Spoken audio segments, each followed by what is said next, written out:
everyone, it's Stephanie. Today's video is what you see in the title. It's kind of an update to like my hysterectomy journey. So I'm about 5 months post-op and I really wanted to share kind of how I'm feeling. So some of the pros and some of the cons since going through the hysterectomy journey. In my situation, it was not an elective surgery, just to give you a little bit of background. And if this is the first time that you are clicking on this video or in my channel, this is about the third video that I've documented related to my hysterectomy journey. And if you want to see those, I'll link those in the description below. But if you are here for the update and wanting to hear some of my pros and cons since having the surgery, I wanted to share those with you. So if I refer to my phone, it's just because I don't want to miss anything that I am wanting to share with you all. So first off, let's just start with the cons. The cons for me are sleep and fatigue. Those are probably the biggest issues that I've seen since having the surgery. I want to say sleep is all over the map. I probably on average get anywhere between 4 to 6 hours a night of sleep, and on most nights it's broken because I have to wake up in the middle of the night, or I'm hot and then I need to turn the fan on, or I need to use the restroom. So sleep is all over the map. I want to say yesterday I got lucky in the sleep game. I ended up getting 8 solid hours of sleep, which never happens. So I don't know if it's taking the magnesium or if I was just exhausted from the week, but I managed to squeeze in an 8-hour night. The next con would be my hair falling out. I noticed that I'm losing a lot of hair. I'm experiencing a lot of breakage. I have a tendency to pull out clumps of hair, especially if I'm shampooing and conditioning. You know, that is obviously normal, but I have seen a tremendous amount since having the surgery. So again, I don't know how it's correlated, but it's things that I've noticed since having the hysterectomy.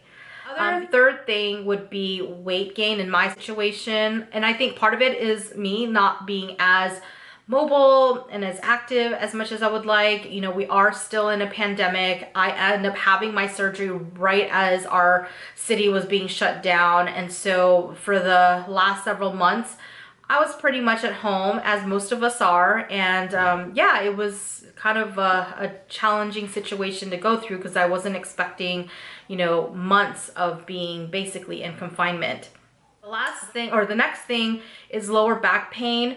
I ended up having my 5-month checkup today, actually, with my oncologist, and I had mentioned lower back pain. So if I can't get any resolution to my lower back pain through massage and just stretching, the next phase for me would be to start getting different exams where they would do like an ultrasound, I guess, on my back.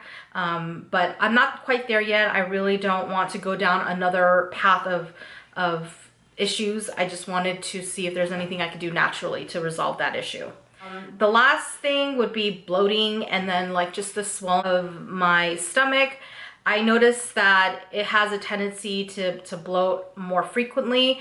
Although you deal with the normal tendency of bloating, I noticed an increase of bloating since I've had the hysterectomy.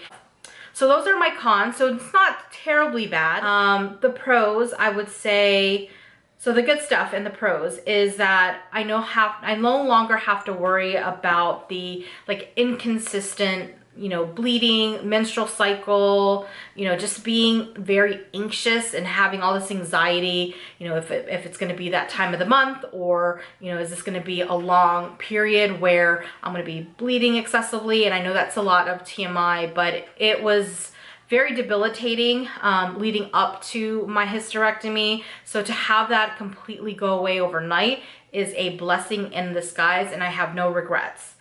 Unfortunately, again, in my case, I really had no choice.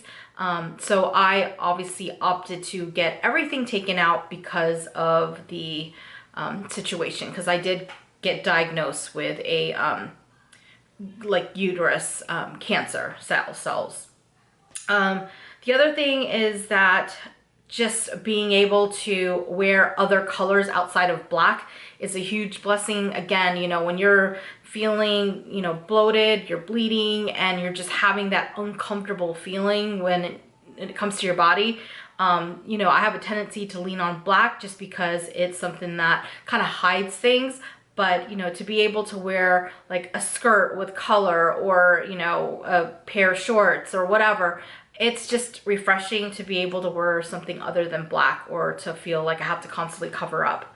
The other pro, and this was honestly a blessing as well, is the support group that I found on Facebook, and I'll link their information below. So if you are going through the journey right now with the hysterectomy and you feel lost or have questions, tap into this group. They are a wonderful group of women who have been so helpful in answering any questions leading up to the surgery, or anything that you would like to know just about the journey or experience. I mean, drop it in that Facebook group and someone will respond, I would say, in a matter of seconds. So definitely connect with a support group that really understands what you're going through is a huge pro. I would say for me, the recovery was quick because I did have a full laparoscopic / robotic hysterectomy. So for my situation, when you do a laparoscopic or robotic, it has a accelerated recovery time. And I would say within a week of having the surgery, I was pretty much back on my feet. I was able to drive, which, you know, I will touch on as well, but I was able to drive. I was definitely mobile to do things around the house. It wasn't as bad as I had thought. I would say by day 3, I wasn't really on any major pain meds. I did take an ibuprofen here and there, but in terms of the other high grade pain meds, I was off of that stuff pretty quickly. I would say by day 3. And last but not least, again, the driving. I think a lot of us on here or that are going through the process really want to understand like how soon it takes for you to be mobile. Of course, everybody's situation is different, but in my situation, I was already driving within just a few days. I would say less than a week. I was already driving to like my pharmacy to pick up anything. So I was pretty mobile in that regard. I mean, I wasn't doing like long distance driving, but if you needed to run down the street to grab a coffee or just get something from the grocery store, like I was mobile enough to do that. So all in all, I would say for me, I have no regrets with this hysterectomy. I know there's a lot more stuff that I can certainly cover and discuss. So if you want to know more or have questions, definitely comment below. Otherwise, I look forward to giving you guys another update probably in the next, so if I already did 5 months, maybe in another 5 more months, or if there's something major that I wanted to share, I will definitely do another video.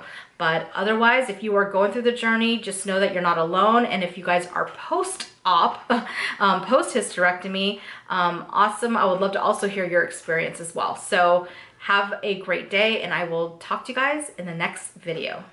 Bye, guys.